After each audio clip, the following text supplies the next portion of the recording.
Amigos, muy buenas tardes. Bienvenidos nuevamente a un programa más de Doctor Empresa. Estos días, esta semana ha sido una semana totalmente aciaga para el país. Hemos visto los desastres naturales que han ocasionado las inundaciones y los huaicos, tanto en el norte del Perú como en Lima mismo. En lo personal, yo recién he sentido el embate de estos huaicos en Lima a partir del jueves, desde el momento en que cortaron el agua en mi casa, ¿no? Antes de eso, únicamente expectaba la naturaleza con su furor a través de las noticias del televisor, pero desde que se fue el agua en mi casa sin avisar y que luego con mis hijas tuvimos que cargar agua desde el primer piso hasta el quinto piso, eso me puso a pensar y me di cuenta que realmente esta semana ha sido totalmente dura. Por ejemplo, los chicos en el colegio no están yendo ya 5 días y han postergado 3 días más, entonces son 8 días, 9 días que están perdiendo clases, y recién en Lima, a la salida de Lima estamos viendo el tema, y realmente esto, la naturaleza está reaccionando ante el actuar de los hombres. Pero fíjense, si ustedes ven huacas en la ciudad de Lima, ustedes siempre van a encontrar huacas en los cerros. Yo siempre decía, ¿por qué las huacas siempre las hacían en los cerros? Obviamente, los antiguos peruanos sabían de que cada cierto tiempo habían estos desastres naturales y hacían sus construcciones en los cerros. Y además, para ellos, los huaicos, más que un desastre natural, se convertían en una bendición y una forma de cómo rehabilitar sus tierras y cómo tenerlas nuevamente para el cultivo. Así que, pero algo que nos ha hecho pensar en Lima esta semana ha sido, por ejemplo, la caída del bendito puente aquí en San Juan del Lurigancho, donde un técnico de la municipalidad de Castañeda dice que el puente no se cayó, sino se desplomó. Bueno, para efectos prácticos es lo mismo, ¿no? También hemos visto cómo en las ciudades del norte del Perú no se ha trabajado diligentemente para salvaguardar a la población, y hay plata que se ha gastado.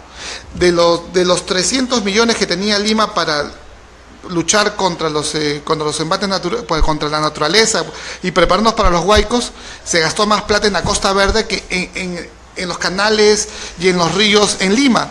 La pregunta es,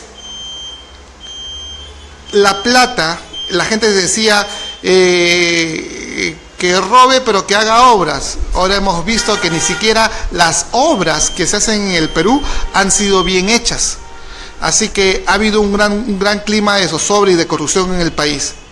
Para hablar cómo es que la corrupción afecta directamente a usted, señor televidente, a mí y a todos los vecinos y a todos los conciudadanos del país, ¿cómo es que nos afecta? Porque a veces pensamos decimos, le han robado el Estado, y bueno, es el Estado, pues, pero al fin y al cabo, señores, el Estado somos todos, y los elementos del Estado es territorio, población, ¿no? Y si ustedes se dan cuenta, este Estado somos nosotros, al fin y al cabo. Lo que se han robado son nuestros impuestos. Fíjese, por cada 100 soles de alimentos que usted gasta, usted no gasta 100 soles en alimentos, señor televidente. Usted gasta 88 soles en alimentos, porque 12 soles se van en impuestos general a las ventas. Nuestro IGB es uno de los más altos. Por ejemplo, a comparación con Estados Unidos, que tienen el 5% de IGB, en el Perú tenemos 18%. De los que tienen una empresa, dirán, ellos se ganaron 1.000 soles. Mentira, no se ganaron 1.000 soles, señores. Ellos se ganaron solamente 700. ¿Por qué? Porque 30% se fue de impuesto a la renta. Y además, por vender ese servicio y con factura, se tuvo que pagar el 18%. Es decir, de una factura de 1.000 soles, hay que descontarle 30% de impuesto a la renta y 18% del IGB. Al fin y al cabo, papá gobierno se lleva 48% y únicamente queda dinero para el ciudadano en un 52%. Para analizar todas estas cosas, señores, hemos invitado a un economista, un magíster en economía por la Universidad Complutense de Madrid, nada menos, y además sanmarquino, al igual que yo, así que quiero darle una cordial bienvenida a Dante Urbina, que además es un hombre religioso. Te he visto en YouTube. Dante, bienvenido a Doctor Empresa esta tarde. Gracias, un gusto estar aquí, y el tema por supuesto que es bastante interesante. Súper, dime, pero antes que todo, tú estudiaste Derecho, tú estudiaste Economía en San Marcos. Así es, Economía, entre el año 2008 al 2012, y luego hice mi maestría en España de 2014 a 2015. Para ti, respecto de la carrera de Economía, ¿qué es lo más resaltante? ¿De qué manera la economía sirve al hombre? La definición más básica que se encuentra en economía es que es aquella ciencia que estudia la forma en que las sociedades organizan sus recursos para satisfacer las necesidades humanas. En ese sentido, la utilidad del hombre, de la economía para el hombre, es muy directa, en el sentido de que la economía está focalizada en satisfacer sus necesidades. Dime. Ya la cuestión de qué necesidades, cómo distribuimos, etc., todas estas cuestiones son aspectos particulares que trata la economía y que por supuesto se prestan a mucho enriquecedor debate. Ahora, la economía, si analizamos la economía desde un punto de vista de un determinismo marxista, por ejemplo, como se analizaba antes, se dice de que la economía es la estructura de la sociedad, ¿no? Entonces, ¿de quién dependen los medios de producción? Dime, desde el punto de vista del modelo económico peruano, ¿nuestra economía está bien distribuida, mal distribuida, bien implantada o mal implantada? ¿Qué opinas tú? Bueno, son varias cuestiones. Creo que es bastante evidente que nuestra distribución de ingresos es bastante mala. Y esto no solo dicho al aire, en específico hay muchísimos estudios sobre la desigualdad en la distribución de ingresos del Perú. Y en general se considera que Latinoamérica, donde estamos situados, es una de las regiones más desiguales del mundo, ¿no?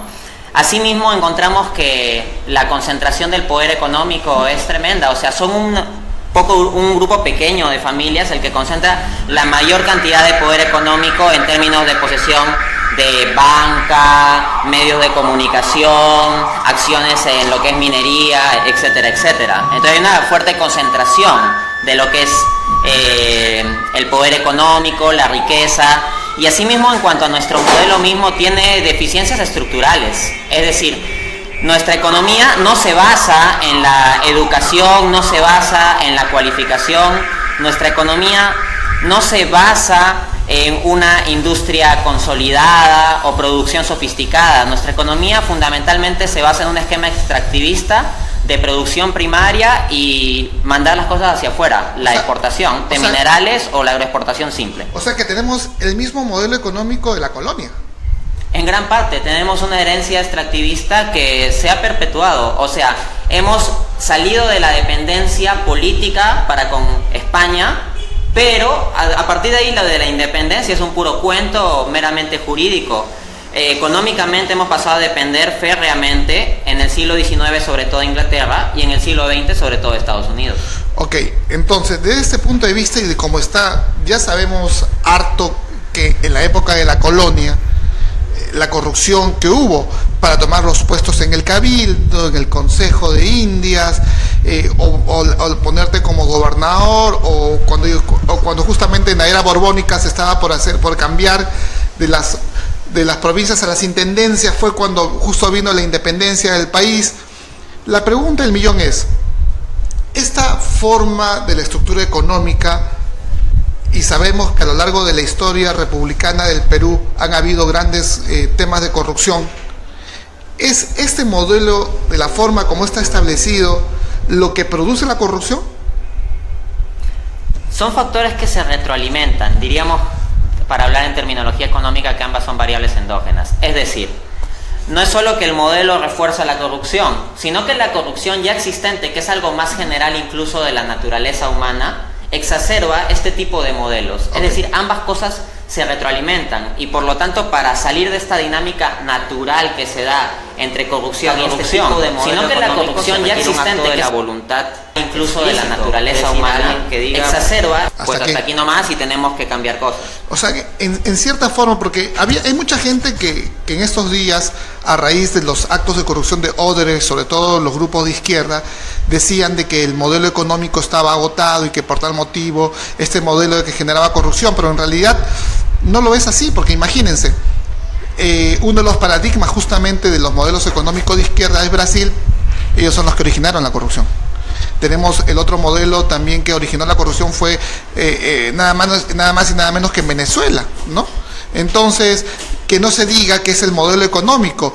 Y Dante, justamente en este momento tú has dado, quizás, yo sé que eres aristotélico, ¿ya? O sea, te he escuchado en algunas entrevistas en internet y tú eres muy aristotélico, muy tomista. Entonces, y yo también de ese punto de vista también creo de que depende mucho de la persona. Como decía un viejo adagio jurídico, más importante es tener buenos jueces que buenas leyes, porque un buen juez hará justicia teniendo malas leyes que un buen juez corrupto con excelentes leyes. Entonces todo descansa en la persona, en su formación espiritual, podríamos decir, o en cierta forma, o es un condimento más. No, no diría que todo descansa en la persona, pero tampoco diría que es un condimento más, que sea pequeño o marginal. Sino creo que la persona misma y la formación moral general de una nación, ¿no? Porque las personas nacen en un contexto social, es un aspecto fundamental, clave y necesario para que suceda la corrupción o para que ésta se evite. En ese sentido me parece muy pertinente lo que se mencionó respecto de la corrupción en Brasil, ¿no? O sea, que partidos de izquierda son los que pues han caído en una corrupción muy fuerte. Y es que la corrupción no tiene partido. Por eso me refería a que pueden haber diferentes tipos de modelo económico que puedan exacerbar o dar más espacio a la corrupción. Pero no es que ellos creen la corrupción como desde la nada, sino que ya en el ser humano hay una condición preexistente que nos lleva a esto. Y uno puede tener el mejor modelo económico, pero mientras tengamos seres humanos malos, así como el juez malo con leyes buenas va a hacer el mal, igualmente seres humanos malos, por más que el modelo económico esté muy bien organizado, pues van a terminar encontrando las formas de pervertirlo, y eso es lo que vemos actualmente. Entonces es un conjunto de ambas cosas. O sea, tenemos que tener un buen modelo y también buenas personas para que las cosas cambien. No solamente es el modelo de la persona, tiene que ser exacto. ambos. Así como se hizo la analogía del juez y las leyes, se requieren buenos jueces y buenas leyes. Igualmente se requiere un buen modelo económico y una buena formación educacional, moral de la nación en la cual se desarrolla este modelo económico. Ok, entonces, a ver, de tu punto de vista, el Perú hemos tenido grandes procesos de corrupción. Empezamos desde la colonia, ¿no? Empezamos con los bonos, los benditos bonos, por ejemplo, de la independencia, donde al fin y al cabo en 1850 se pagaron unos bonos inexistentes o que habían sido fabricados. Luego, cuando se dio la libertad a los negros en el Perú, también el gobierno tuvo que indemnizar a cada persona que pagó, que liberó a un afroperuano. Y luego aparecieron muchísimos más afroperuanos que habían sido liberados, que se tuvo que pagar los que realmente habían sido liberados. Luego tenemos el contrato Dreyfus, después con la Casa Grace, luego con los ferrocarriles, luego llegamos a la época de Pierola, luego pasamos al oncenio de Leguía, luego venimos con Billinghurst, luego venimos con el primer vagabundismo, con el tema de la página 11, por ejemplo. Luego venimos durante todo el gobierno militar, hubo una gran corrupción, pero hay un manto negro sobre esto, puesto que la prensa estaba callada, no había cómo investigar. Luego tuvimos el gobierno de Alan García, luego tuvimos el gobierno de Fujimori, luego tuvimos el gobierno de Humala, Toledo, Humala y García. ¿Y cuál es el patrón de todos los problemas de corrupción? Que la corrupción mayor en el Perú se dio justamente en los megaproyectos. En todos. Si ustedes se pueden analizar, la gran corrupción se dio en los megaproyectos. Y yo estoy realmente preocupado ahora que el presidente Pedro Kuczynski ha dicho de que quiere tener un SAR de la reconstrucción. Y eso me hace acordar al tema de Forsur y a la reconstrucción del sur del Perú, en Pisco, que hasta ahora, señores, no se ha reconstruido nada. Y vamos a nombrar ahora un SAR. Señores, desde mi punto de vista, yo creo que los zares ya murieron con la revolución bolchevique. Ahora tenemos ministros, pero que hagan bien su trabajo. ¿Tú qué opinas con respecto de este punto de vista que nombremos un gran zar de la reconstrucción cuando ya sabemos que esos son los megaproyectos donde está la mayor corrupción? Bien, sí, encuentro bastante interesante el comentario. Se ha hecho un breve recuento histórico pues de la corrupción en nuestro país.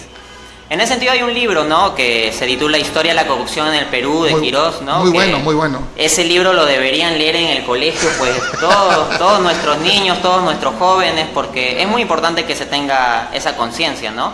Y conciencia que va a llevar también a que no seamos ingenuos de pensar, pues, que en un contexto como el que tenemos va a venir un zar a resolver el tema de la corrupción. Normalmente cuando se ha concentrado el poder en una sola persona o un pequeño grupo de personas, pues lo que se da es que la corrupción crece. Es decir, el poder tiende a sacar lo peor de las personas y mientras más concentrado esté, pues más se puede concentrar también estos problemas que acarrea como la corrupción misma. Me he puesto a pensar acerca de ese punto que acabas de hablar. Entonces, ¿será cierto lo que decía Hobbes acerca de Leviatán? Que cuando tienes tu poder, como que entra el diablo en ti, que le llamaba Leviatán, y hace sacarte lo peor de la persona.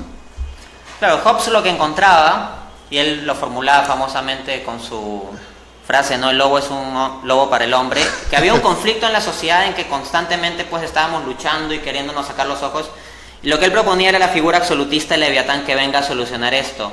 A veces ese sentimiento se refleja en nuestro país. O sea, hay muchas personas que al ver la corrupción en todas partes y la delincuencia y todo ese tema dice, ojalá venga un dictador a que solucione todo esto, ¿no? Y el punto es que a mi juicio vivimos en un gran drama, porque en los regímenes democráticos disfuncionales y irresponsables que tenemos, la corrupción y la delincuencia son rampantes en nuestro país. Así es. Pero eso no significa que un régimen dictatorial vaya a solucionar esto. Podría en ciertas partes agravarlo. En ese sentido considero que es un drama por cuanto no estamos perfectos aquí con la democracia disfuncional que tenemos, ni con una dictadura que solucione las cosas. Dante, vamos a ir a una pequeña pausa comercial, pero luego de la pausa comercial quiero hablar un poquito acerca de cómo habría que fortalecer la democracia, a qué llamamos democracia, y dos, ¿por qué no hablamos un poco hemos hablado quizás en esta primera parte de la gran corrupción, pero acá viene la otra parte, ¿no?, de la pequeña corrupción, donde muchos de los ciudadanos también son parte de la corrupción y es algo que debemos cambiar. ¿Qué te parece si vamos a un pequeño corte comercial y volvemos? Amigos, no se muevan, sigan con nosotros aquí en Doctor Empresa.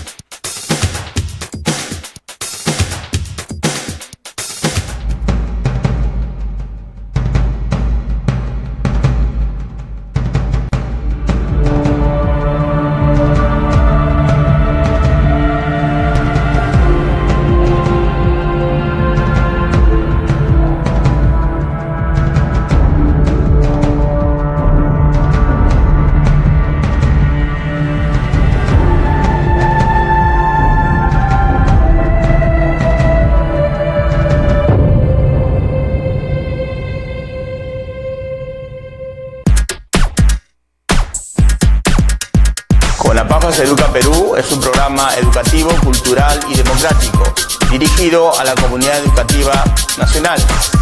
También luchamos frontalmente contra la corrupción, hipercorrupción y la mega impunidad. Kuczynski es un hombre serio. ¿Sabe que estas barbaridades hace su ministro de Educación?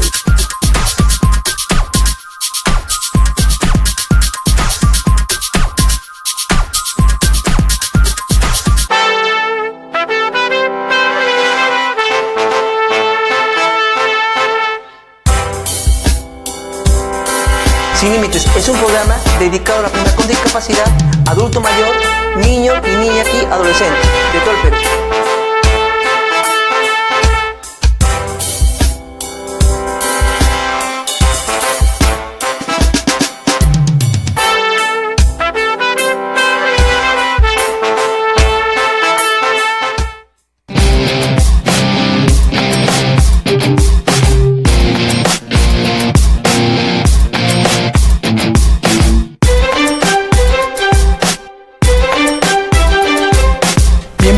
a Periodismo Extremo.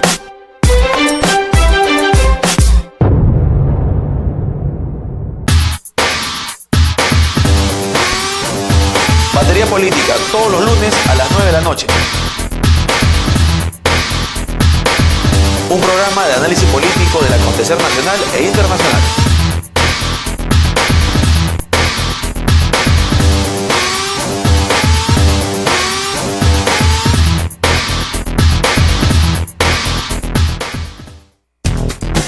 ¿Qué consejo quieres para un negocio? ¿Qué consejo quieres de un abogado? Doctor Empresa. Política nacional. Cultura. Entrevistas. Todos los martes a las 6 de la tarde. Todo esto por www.cctelevisiónperú.com.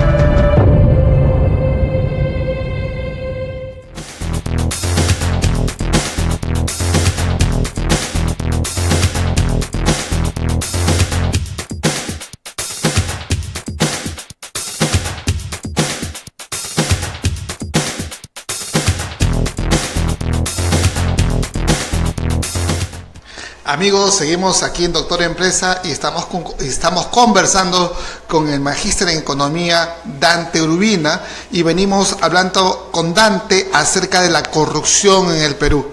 Y hemos hecho un recuento histórico con Dante acerca de la corrupción en el Perú y sobre todo hemos dado algunos conceptos básicos.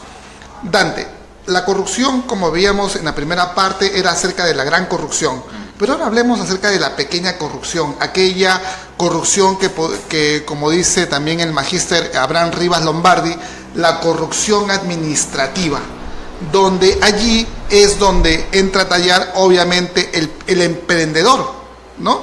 Aquel que tiene que ir a sacar pues su licencia de funcionamiento a la municipalidad y municipalidad, desde el portero te quiere cobrar un poco, la secretaria por pasar un papel de otro lado a otro papel, y es originado que tengamos que sacar una serie de leyes. Y a veces cuando veo tantas leyes de emprendimiento y de apoyo al empresario, ley de licencia de funcionamiento, que hemos tenido que legislar sobre estos pequeños, me hace acordar mucho a Napoleón, ¿no? Que Napoleón con de Volompe, con Buñé y Portaliz, los maestros de las universidades de París, los mandó a legislar el famoso Códex de Napoleón de 1804, porque Napoleón quería justamente un código que no se interpretara, que únicamente cuando se leyera se aplicara. Y es allí cuando nació la Escuela Exegética del Derecho, ¿no? Y hemos tenido leyes generales con respecto a materia económica, pero ahora hemos llegado al colmo de legislar hasta lo mínimo con respecto al tema. Por ejemplo, ahora hay una ley de licencia de funcionamientos. ¿Por qué tuvimos que legislar una ley de licencia de funcionamiento? Claro, porque en la corrupción administrativa es donde se daban las trabas burocráticas. Hablemos un poco de esto. ¿Y cómo podemos superar este tema de la traba administrativa sin llegar pues si ustedes se dan cuenta, además, con los últimos decretos legislativos que sacó el gobierno, estamos legislando hasta la pezuña del cerdo, porque hay un gran problema. ¿Cómo saltar de esto y pasar de un país que tiene excesivas leyes a un tema mucho más general? Bien, bueno, como decía Aristóteles, ¿no? Como soy aristotélico, conocer una cosa es conocer sus causas. Entonces creo que es fundamental aquí en primera instancia entender el problema para pensar sobre las soluciones. Y en ese sentido, pues, para un empresario que opera en un entorno institucional donde la corrupción es algo generalizado, donde la corrupción es la regla, claro que no está como regla en las leyes, pero es la regla informal, implícita, pero al mismo tiempo omnipresente, pues para el empresario esto representa un costo. Es decir, el costo de las coimas para simplificar el tener que pasar por ciertos trámites, o incluso coimas para que pueda hacer trámites que sí tiene que hacer. O sea, porque aquí hay trabas hasta de por un lado y por el otro. Entonces, sobre eso recientemente yo estaba leyendo un estudio que me pareció muy interesante de los catedráticos alemanes Axel Dreher y Martin Gessner, y que el estudio hablaba sobre el impacto de las regulaciones y la corrupción en la entrada de empresas. Y era bastante interesante esto porque al final en el estudio se hallaba lo siguiente, que en aquellos países donde hay muy altas regulaciones, donde hay excesivas regulaciones, el impacto de la corrupción puede llevar a una mayor eficiencia entendida en términos de que entren más empresas. Es decir, dado el entorno corrupto y dado la cantidad enorme de trámites burocráticos que habría que realizar para que pueda operar la actividad empresarial o incluso solo para poner una empresa, se tiene pues que enfrentar todos esos trámites es muy complejo y la vía que se toma pues es corromper. Entonces el paper llega a que puede ser más eficiente. Pero lo que en verdad me llamó más el interés de esta investigación fueron las anotaciones que hacían las conclusiones, y mencionaba 2 puntos. En primera instancia, decía que había que tomar los resultados con cierta cautela, en primera instancia porque si pueden entrar más empresas en función de pagar coimas, o si tenemos un sistema de tantas regulaciones en el cual las empresas que entran son principalmente porque pagan coimas, eso no necesariamente es lo más eficiente para la sociedad, incluso desde un punto de vista económico. Es decir, pueden ser empresas que no producen en las condiciones óptimas, o que por el solo hecho de que entran por medio de la corrupción van deteriorando pues el entorno institucional de la sociedad. Pero la segunda anotación, de un carácter más práctico, también me llamó mucho la atención, que era la siguiente. Decía que se puede entender la cantidad de regulaciones como endógena. ¿Qué quiere decir esto? Quiere decir que un funcionario corrupto o una administración corrupta sabe que puede obtener más coimas si pone más trabas, si pone más regulaciones, si comienza a legislar, como se dijo, hasta la pezuña del cerdo. Entonces, el deseo por obtener más coimas va a hacer que se pongan más regulaciones. Entonces, nuevamente estamos en el círculo vicioso en que los dos aspectos se refuerzan mutuamente. Como hay muchas trabas, entonces se da corrupción para saltarse las trabas. Pero, como las trabas atraen corrupción, los funcionarios que quieran llenarse más los bolsillos, pues pondrán nuevas trabas. Y es por eso que tenemos, pues, una legislación hipertrofiada en nuestro país. Allí tenemos que hacer quizás una reflexión, Dante. Fíjate, si uno va a un municipio, ojo, el municipio, ¿por quién es elegido? Al alcalde, ¿no es elegido por la gente de ese distrito? Y si uno se queja con el alcalde, y si el alcalde fuera una persona realmente honesta, ¿acaso el alcalde no lo sacaría en un 5? ¿Acaso no vemos lo que está pasando, por ejemplo, en la municipalidad de La Victoria? Entonces, al fin y al cabo, la corrupción administrativa, la pequeña, señores televidentes, ¿tú no crees, Dante, que también depende de las personas que han elegido a su alcalde? Porque ese es el alcalde el que determina muchas cosas, ¿no? Por supuesto. Entonces, el tema es el tipo de democracia que tenemos sin partidos políticos, porque yo digo que son clubes electorales. Un partido político es el que realmente organiza, aglutina a las personas en base a una doctrina, y en base a esa doctrina ellos tienen un ideal, y luego en base a ese ideal ellos trabajan en política para el bien de las personas y no para el bolsillo propio. Entonces, actualmente tenemos caudillismos, por ejemplo, fíjate. Tenemos el actual presidente, ¿cómo se llama su partido? PPK. Peruanos por el Cambio dicen, pero es PPK, totalmente caudillista. ¿Cuál es su doctrina? Ninguna. Luego tenemos nosotros la K de Keiko. ¿Cuál es su doctrina? Ninguna. Solamente es la herencia de un padre anterior que hizo obras en el Perú y la gente le quiere dar las gracias por eso. Pero no hay ninguna doctrina. Tenemos el otro símbolo, la O de Ollanta. O sea, tenemos partidos políticos entre comillas, pero realmente que son clubes electorales, lo cual lleva nuevamente a una democracia muy débil. Esa democracia muy débil ha hecho que en el Perú surjan movimientos regionales, que surjan movimientos distritales, y al fin y al cabo, cualquier patita que junta su 5% de firmas se inscribe en el Jurado Nacional de Elecciones, y sin ninguna doctrina y sin ningún norte. Y elegimos quizás porque baila bien la salsa, porque cantó bonito en el día de mi graduación, o fue porque el padrino de la promoción. Entonces, yo desde el punto de vista personal creo muchas veces que gran parte de la corrupción ha dependido del ciudadano que eligió a su autoridad. ¿Cómo superar esta traba para que los partidos políticos, nuevamente tengamos partidos políticos y podamos elegir a un alcalde decente? Y si tú al alcalde te quejas, fulano de tal me quiere cobrar 5 soles por la licencia, el alcalde le va a dar una patada, lo va a sacar del puesto y va a gobernar bien. Pero si el alcalde lo llevó por amiguismo y recibe algo, nunca lo va a sacar. ¿Tú no crees que deberíamos mejorar entonces el sistema democrático de partidos en el país? En efecto, se requiere una mejora sustancial. Por ejemplo, un problema que hemos mencionado es la cantidad enorme de trámites burocráticos que hasta se inventan, y en gran parte para tener una oportunidad de obtener coimas. El tema es que jurídicamente nosotros ya deberíamos tener eso resuelto, en el sentido de que, de acuerdo con la ley 27.444, ley del procedimiento administrativo general, hay un principio que es el principio de simplificación administrativa. Entonces se debe buscar en que los trámites sean lo más simples posibles, no los más complejos. Y esa ley viene ya de algunos años, pero no vemos cambios sustanciales, ¿no? Entonces, claro, se requiere a la base, pues, de lo que es la democracia, ¿no? Y el tema de los partidos.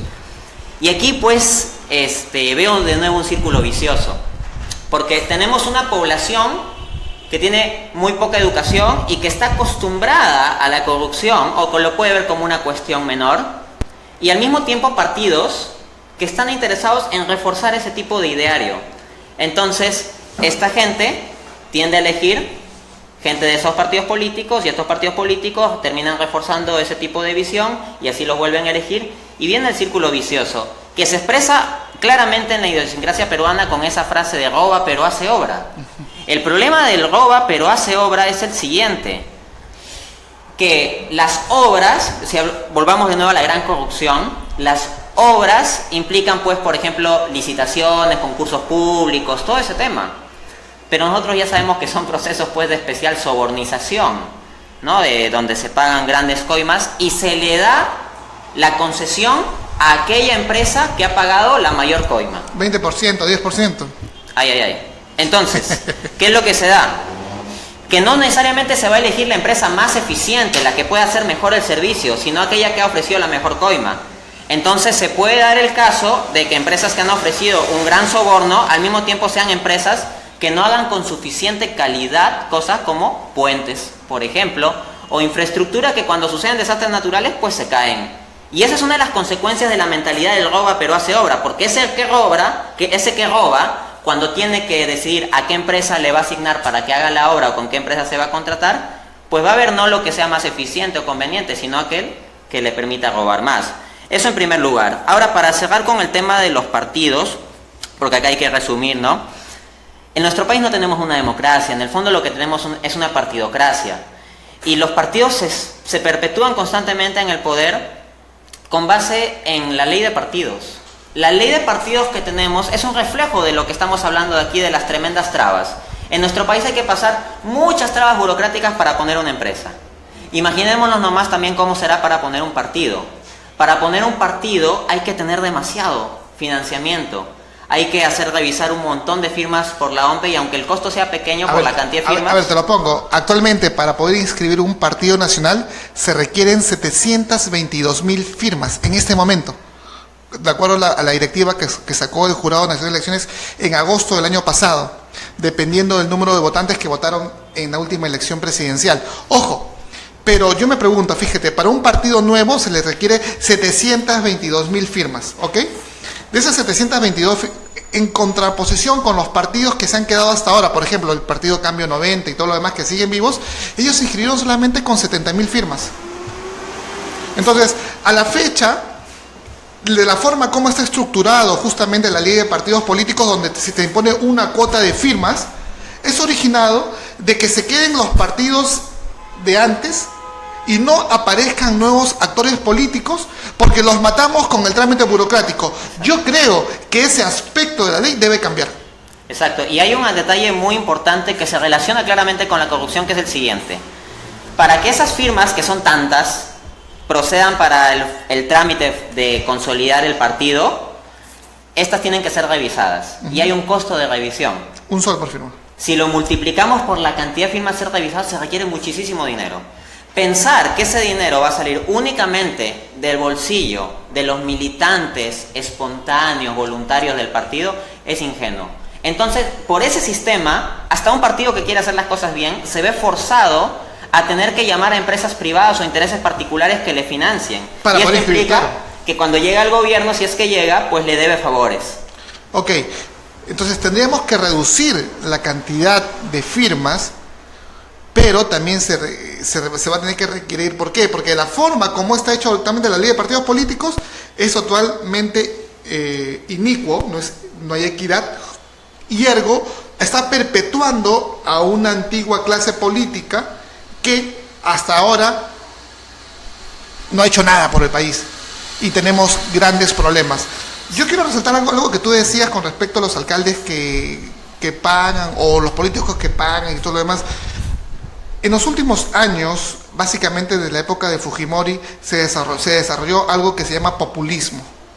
Un populismo que en el caso de Venezuela lo ha llevado a la enésima potencia, y se ha creado un clientelaje.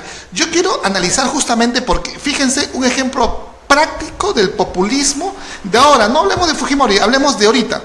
Por ejemplo, el alcalde de Chosica, Quino Bueno, creo que apellida, o Bueno Quino. Ese alcalde tiene 20 años en Chosica.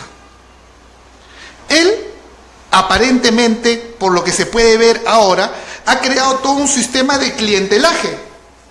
¿Por qué? Porque, fíjense, Chosica es uno de los distritos cuya agua no es administrada por Sedapal. ¿Saben por qué?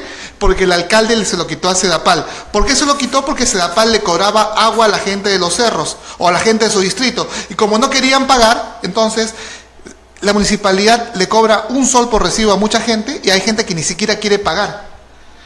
Entonces, el sistema de Chosica en este momento está totalmente colapsado, puesto que sin financiamiento, que no se pagan en los recibos de agua, obviamente agua no va a haber. 2, el alcalde, por ganarse un voto desde el punto de vista de clientelaje, ha dado títulos de posesión y de propiedad en las avenidas de agua.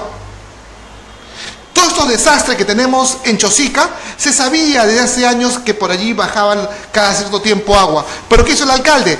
A sabiendas de que ese lugar caían avenidas de agua en época de fenómeno del Niño, ¿qué ha ocurrido? Han construido casas. Hoy las casas están destruidas.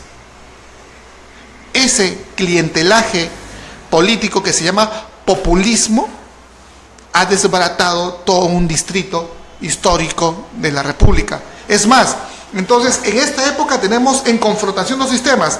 Tenemos el sistema populista pseudo-democrático contra el sistema republicano. Yo soy un republicano y lo que tenemos que fortalecer es la república, y tenemos que tirarnos abajo el clientelaje llamado populismo. Entonces, coincido contigo, Dante, de que esa ley de partidos políticos también debe cambiar. Ahora, quiero aterrizar nuevamente en el punto aristotélico. Las personas, todos nosotros, los que somos los administrados, ¿debemos cambiar? ¿Cómo debemos cambiar? Y amigos, volvemos en una pausa y luego quiero tu respuesta. Y no se muevan, seguimos aquí en Doctor Empresa con Dante Urbina, un gran economista que este día nos ha venido a ilustrar acerca de la corrupción en el país.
Perú es un programa educativo, cultural y democrático, dirigido a la comunidad educativa nacional.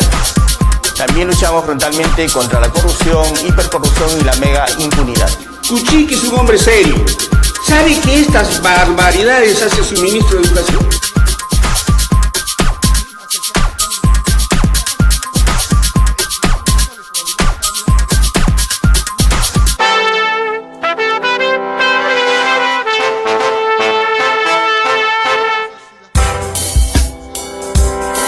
Sin Límites es un programa dedicado a la persona con discapacidad, adulto mayor, niño y niña y adolescente de todo el Perú.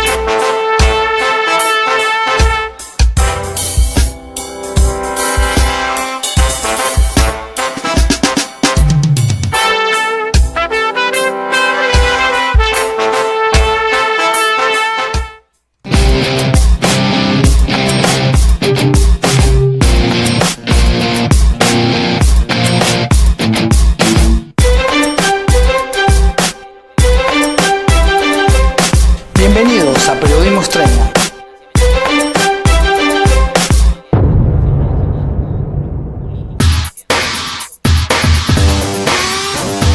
Batería Política, todos los lunes a las 9 de la noche. Un programa de análisis político del acontecer nacional e internacional.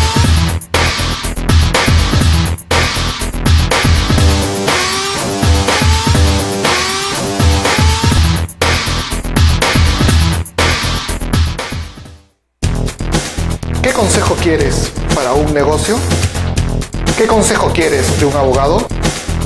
Doctor Empresa. Política nacional. Cultura. Entrevistas. Todos los martes a las 6 de la tarde. Todo esto por www.cctelevisionperú.com.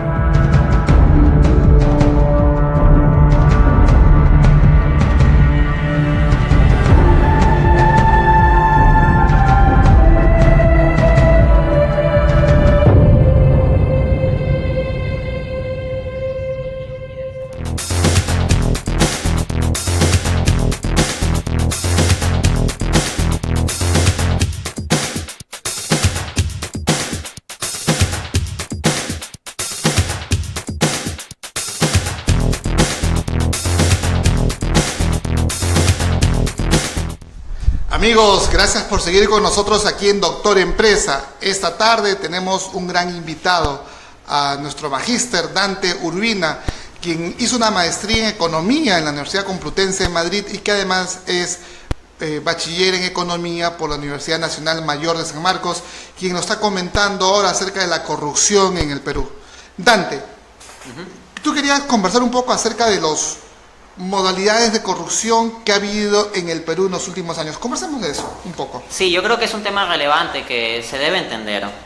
Bueno, en primera instancia, como ya habíamos conversado, la corrupción se da cuando hablamos ya de los presidentes, ministros, etc. La gran corrupción. La gran corrupción, ¿no? En los grandes proyectos. Así es. Y en ese sentido, me parece interesante mencionar que en un estudio que leía sobre los costos de la corrupción del profesor Axel Dreher, se mencionaba que una de las variables proxy que se utiliza, o sea, como una de las variables aproximativas para medir la corrupción, porque la corrupción no se puede medir directamente porque no hay datos oficiales de corrupción, de este son el número de coimas exactos o algo así. Así es. Una variable que se utilizaba para aproximarse era la cantidad y monto de los proyectos de construcción, y se tomaba en específico las partidas del Estado en lo que era el tema de cemento. Entonces, ¿cuál es la clave aquí en esta primera modalidad de corrupción que quiero comentar? Cuando son los grandes proyectos que involucran mucho cemento, se hace pasar a una empresa un proceso de licitación, normalmente la empresa que dio la mejor coima o una muy buena coima, y las condiciones en que se hace pasar ese proyecto son técnicamente al menos y económicamente viables, razonables. Hasta ahí no se puede sospechar mucho. Pero de ahí vienen las adendas. Por ejemplo, en el caso de Odebrecht tenemos más de 20 adendas y las adendas no están mayormente reguladas, entonces se comienzan a introducir cambios y sobrecostos y proyectos que estaban presupuestados para un determinado monto terminan duplicando o hasta triplicando esos montos. Esa es una modalidad, las adendas. Por lo tanto, tiene que haber una muy seria fiscalización, incluida la fiscalización ciudadana, con el tema de las adendas a los proyectos ya aprobados. La segunda modalidad que quiero comentar es el tema de cuando los partidos políticos quieren llegar al poder, tienen que hacer mucha publicidad. O sea, actualmente la competencia es principalmente una competencia comunicacional, una competencia como de marketing político más que de auténticas ideas y doctrinas. Como usted bien había mencionado, ¿no? Vienen los partidos de modo personalista o con el eslogan, pero no con una idea, una doctrina, un real proyecto de nación, ¿no? Entonces, todo este dinero enorme que se necesita para gestionar e impulsar la publicidad en todo el país, pancartas, carteles, apariciones en medios de comunicación, radio, publicidad, etcétera, todo eso tiene que financiarse. Y esto no va a salir únicamente de los bolsillos voluntarios de los miembros del partido. Entonces, ¿qué se da? Otra modalidad, las donaciones. Las grandes donaciones que hacen desinteresadamente empresas privadas a partidos políticos para que cuando eventualmente llegan al poder, pues le deban favores. Pero hay ocasiones en que estas donaciones se pasan más allá de lo debido y pues terminan siendo montos realmente comprometedores, como lo que ha pasado en Brasil con Dilma Rousseff. Claro, por ejemplo, se dice cuando estas grandes empresas dicen que no financian a uno, financian a todos los partidos. Y esperar pues es como jugar a la polla, a los caballos, ¿no? A ver, la apuesto a todos y el que gane, de todas maneras voy a ganar yo. Claro, son inversionistas y aplican el principio de que hay que diversificar la cartera de inversión o no tener todos los huevos en la misma canasta. Y la última modalidad que quiero comentar, que creo que es una modalidad que hay que investigarla seriamente y que muchas veces se ha dejado de lado, es el tema de las conferencias. Llega alguien, es presidente de un país y las empresas como que no le pagan coimas durante el periodo de su presidencia directamente, porque si así lo hicieran, se descubre muy fácil por una investigación y viene un cataclismo. ¿Qué es lo que se hace? Muchas veces sucede que cuando terminan su periodo de gobierno, resulta que estos presidentes, como si fueran grandes sabios, el mismo Aristóteles resucitado, o cualquier filósofo, Descartes, o sea, como la mayor personalidad de la humanidad, dan una conferencia por la que cobran baratito nomás de $100,000 para arriba por una conferencia. ¿En realidad vale tanto lo que dicen estos presidentes? No, en realidad las conferencias de algunos, por ejemplo, de Clinton cuesta $15,000, ¿no? Alan García le ganó. Y él dice que es barato. La Alan García costó $100,000. O sea, yo dije, ese es un Clinton elevado a la N potencia, así, imagínense. Es un supergenio. Es un supergenio, ¿no? Está por encima de cualquier premio Nobel, todo eso, ¿no? Claro, y ahí el tema, ¿no? Y si uno ve cuáles son las instituciones que organizan esas conferencias, varias veces son empresas. Y empresas que han realizado proyectos durante los periodos de estos presidentes. O los gremios. O fundaciones. Fundaciones, ONGs, y uno dice, son fundaciones, son ONGs, entonces no son empresas privadas. Pero si uno va más allá y escarba, ¿quiénes son los que financian o donan a esas ONGs o empresas privadas? ONGs o fundaciones, se encuentra a estas empresas privadas que tuvieron grandes proyectos en la época de estos gobiernos, ¿no? Esos eran unos puntos que quería resaltar sobre las modalidades. Claro, y estas modalidades de corrupción han sido básicamente, hemos visto que se han descubierto en estos últimos tiempos, así que ahí hay mucho pan que rebanar. Ahora, yo quiero bajar nuevamente al tema de una reflexión. A ver, tenía unos apuntes por acá que había hecho acerca de la corrupción en el Perú. La pregunta es, ¿cuáles serían algunas propuestas para poder salir adelante, para poder sobreponernos? Ya hemos hablado harto de la corrupción, ahora es cómo podemos salir. Hemos barajado algunas hipótesis aquí, por ejemplo, que en la pequeña corrupción, en la corrupción administrativa, nosotros tenemos que saber elegir a nuestros dirigentes y saber elegir, pero básicamente comenzar a practicar una democracia real, puesto que a la fecha tenemos una mera democracia electoral, ¿no?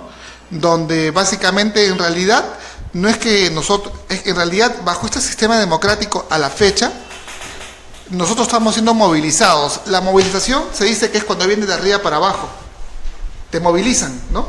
Y la participación es cuando viene de abajo hacia arriba. En este momento, señor, si usted no vota, le ponen una multa, ¿no? Entonces a usted lo están obligando a votar. ¿A eso cómo se llama? Se llama movilización. El gobierno, no el Estado, el gobierno te moviliza, cuando debería ser una participación. La pregunta es, las personas, en especial los jóvenes, dicen la política es fea, cochina, horrible, asquerosa, inmunda, yo no me tengo que mezclar en política. Pero si analizamos el origen de la palabra política, viene de las polis griegas. Todos los miembros de una ciudad iban al ágora y en el ágora discutían los bienes, problemas que tenía la ciudad, y de allí se hacía una votación, se elegía por unanimidad o por mayoría, y entonces se hacía una ley o se sacaba un reglamento y se tomaba una decisión. Ese acto de practicar el bien común de toda la ciudad es lo que se llamaba de las polis, por eso que se llama política, ¿no? Entonces la política no es mala, la política es buena. El tema es que la gente buena se ha retraído de hacer política, porque ahora los chicos malos son los únicos que quieren participar, ponen su platita, se organizan, bailan su salsita, mascan chicle, se toman la fotito, y por tal motivo todos votamos por ellos.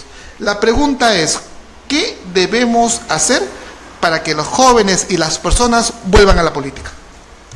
Bien. Como decía el gran pensador Edmund Burke, si el mundo está mal, no es por causa de los hombres malos, sino fundamentalmente por culpa de los hombres buenos, que no hacen nada.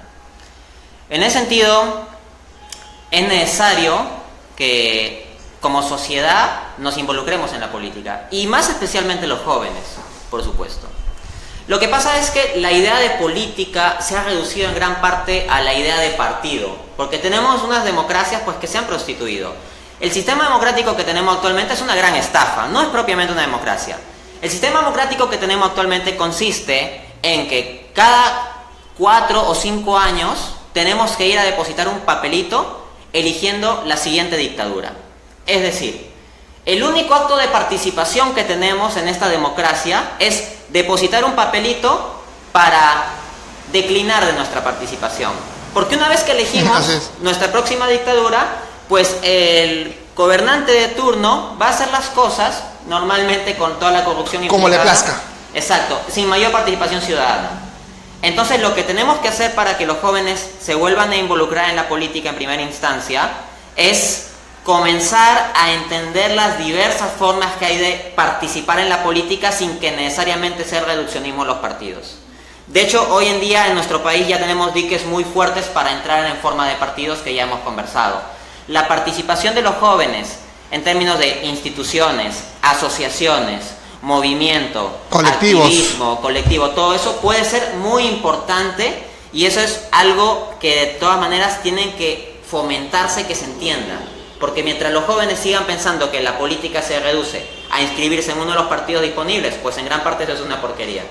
Pero si entendemos que política es de polis, de compromiso con la polis, con la sociedad, con la ciudad, pues hay muchos que por supuesto que quieren estar comprometidos así, y tenemos que fomentar esas vías alternativas. Otro aspecto clave es la educación, definitivamente. Se tiene que educar al ciudadano en sus derechos, y no solo generalidades. Yo creo que, por ejemplo, la ley 27.444, la ley de procedimiento administrativo general, se debe enseñar con toda rigurosidad a los estudiantes de secundaria, para que todo ciudadano salga conociendo al menos lo básico de sus derechos. No digo ciertamente que lo vayan a estudiar al nivel que se estudia en una facultad de Derecho, pero sí que todos lo conozcan, o que conozcan bien sus derechos constitucionales, al menos lo del artículo 2 de la Constitución. El que los ciudadanos puedan tener conciencia de esto da mayor posibilidad a que se puedan oponer a los abusos del poder, porque en gran parte hay mucha gente que no se opone por ignorancia, porque no conoce sus derechos. Se requieren dos cosas: que conozcan sus derechos y que los hagan valer. Y el que se fomenten colectivos, asociaciones que impulsen el que los jóvenes puedan hacer valer estos derechos, o que canalicen el que se hagan valer estos derechos, pues yo creo que va a ser bastante importante en hacer que disminuya la corrupción, porque así como si el limón está muy caro, la gente no compra limones y entonces los que venden limón se ven obligados a bajar de precio para tener algún mercado, pues lo mismo con el funcionario público. Si sistemáticamente tenemos una población que se opone a la corrupción, ya no va a poder actuar así tan fácilmente. Así es, yo coincido contigo, Dante, respecto de que a la fecha eso de ir a votar cada 5 años es lo que se llama una democracia electoral, lo que decía Giovanni Sartori, ¿no? En las 30 elecciones de política. Y lo que debe fomentarse es la participación, la toma de decisiones. Es por eso de que, ¿cómo podemos participar? En primer lugar, el comité de vecinal de la cuadra es una forma de participar. Que se vean los problemas, que se eleven los problemas al municipio, y que luego se visite a los regidores y al alcalde y se les comprometa a hacer las cosas. Y que ellos sepan de que si no solucionan los problemas no van a tener un voto, ¿no? Entonces, participar significa en la junta de padres de familia del salón de tus hijos. Es otra forma de participar. Y luego los colectivos juveniles han aparecido hace 10 años y han aparecido como flores en el desierto. Y son formas de hacer política, pero tenemos que agruparlos de manera correcta. Lo que sí no existe en el Perú son partidos. Porque si tuviéramos partidos, la cosa sería otra. No existen partidos. Y los partidos son necesarios a la política. Desde el momento en que tú tienes una democracia y en la democracia tienes que elegir por una u otra opción, es que nacen partidos. El tema es que los partidos tienen que estar debidamente organizados. Es por eso que la reflexión que hacía, a la fecha, hoy no tenemos partidos de caudillistas, pero que no son partidos, no forman cuadros, no tienen doctrina, no tienen ideario, no tienen un norte específico hacia dónde ir, y que la actual ley de partidos políticos no permite la participación de nuevos actores políticos, puesto que le pone trabas burocráticas. Entonces, si hay trabas burocráticas, entonces no hay igualdad, y si no existe igualdad, no existe democracia. Dante, gracias por haber venido esta tarde, Doctor Empresa. Mira, esa es tu cámara. Yo quiero que lances una reflexión final desde el punto de vista de un economista, y que sea un economista además aristotélico.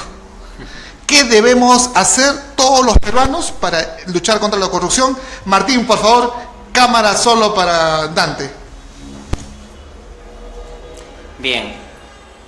Los peruanos tenemos que tomar conciencia de que gran parte de las cosas de las que sistemáticamente nos quejamos, de que la calle está sucia, de que el policía me pidió una coima, de que hay que hacer muchos trámites en las municipalidades, de que se cayó ese colegio porque estaba mal construido, de que estos partidos nos venden promesas que mienten, y al final simplemente entran a robar. Vivimos quejándonos sistemáticamente de eso. Tenemos que salir de esa actitud. Porque es una actitud simplemente de quejarnos como quien hace un berrinche. No, ya basta de quejas como niños que hacen berrinche. Tenemos que actuar como auténticas personas racionales, como auténticos adultos de un sistema democrático que existe o que si no existe tenemos que construir. ¿Qué significa esto? Que ya no se trata del berrinche, sino de la crítica racional. Es decir, no dejar de criticar, pero hacerlo desde una posición informada y educada. Por eso me pareció importante hablar de estos mecanismos o modalidades de la corrupción. Entender eso. Conocer nuestros derechos para hacerlos valer. Cada vez que nos resistimos a la corrupción, en un corto plazo puede significarnos una dificultad posiblemente. Pero a largo plazo estamos construyendo país con eso. Entonces hay que tomar una responsabilidad individual, moral, racional, de informarnos sobre lo que pasa, informarnos sobre nuestros propios derechos y hacer valer nuestros derechos. Y asimismo enseñar a nuestros compañeros, enseñar a nuestros hijos, enseñar a nuestros compañeros del entorno de trabajo o de estudio. Definitivamente eso es clave. Podemos vivirnos quejando en general. Y por supuesto, ninguno de nosotros individualmente, con su solo acto individual, valga la redundancia, va a resolver todo el problema de la corrupción. Pero el gran drama es este, que la gente se dice, oh, no puedo resolver todo, y se desanima y no hacen nada. No necesitamos gente que resuelva todo, no hay un solo individuo que pueda resolver todo, pero lo que sí necesitamos es gente que haga algo. Así que, para cerrar, dejémonos de esa actitud de, dado que no lo puedo resolver todo, entonces no hago nada y bueno, las cosas seguirán así y en este país nací. Sino, hagamos algo. En la medida en que haya cada vez más y más personas que hagan algo, esto va a ir cambiando. Dante, muchísimas gracias por esa reflexión final. Coincido contigo que es momento de dejar únicamente de quejarnos y entrar a la acción. Amigos, el tiempo es tirano nuevamente y queremos agradecer a Dante Urbina por haber estado con nosotros. Amigos, pidámosles al Dios Todopoderoso que por favor los huaicos terminen en todo el Perú, que las lluvias terminen en todo el Perú y que de esta gran lección que hemos aprendido, ahora todos podamos levantarnos y podamos reconstruir el país en las partes que han sido destruidas. Amigos, nos vemos la próxima semana a las 6 de la tarde aquí en Doctor Empresa por www.cctelevisiónperú.com. Gracias por todo. Gracias, Martín. Adiós.